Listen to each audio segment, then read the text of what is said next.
అత్తమ్మ మావయ్య నాకు మంచి కంపెనీలో జాబ్ వచ్చింది. కంగ్రాచులేషన్స్ తల్లి. థ్యాంక్ యూ అత్తయ్య. ఎప్పుడమ్మా జాయినింగ్? ఎల్లుండే మావయ్య. ఆల్ ది బెస్ట్ అమ్మా. వెళ్ళొస్తాను అత్తమ్మ. ఆ బట్టలు ఏంది నువ్వేంది? ఏమైంది అత్తమ్మ?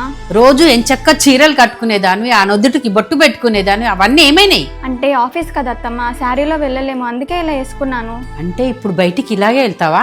ఆ, బయటికి ఇలానే వెళ్ళాలనుకుంటే నువ్వు జాబ్ చేయని అవసరం లేదు, మానేసేయ్. ఏం మాట్లాడుతున్నారు అత్తమ్మ? ఎంత కష్టపడితే వచ్చింది తెలుసా ఈ జాబ్? అంత సింపుల్ గా పోవద్దంటున్నారు. క్యాబ్ కి లేట్ అవుతుంది అత్తమ్మ, వచ్చిన తర్వాత మాట్లాడతాం. ఎలా ఉందమ్మా ఆఫీసు? బానే ఉంది మావయ్య, ఫస్ట్ డే కదా, కొంచెం స్ట్రెస్ ఉంది. సరే ఫ్రెష్ అయ్యరా, తిందాం. సరే మావయ్య. ఎక్కడికి వచ్చేది? ఇలాంటి బట్టలు వేసుకొని ఆఫీస్కి వెళ్ళేటట్టుంటే ఇంట్లో ఉండొద్దు.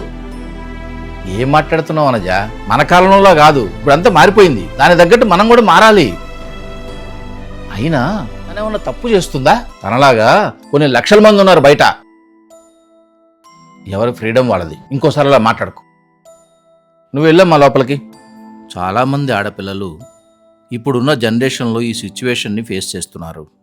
ఈ వీడియో చూసిన తర్వాతైనా మారతారని ఆశ.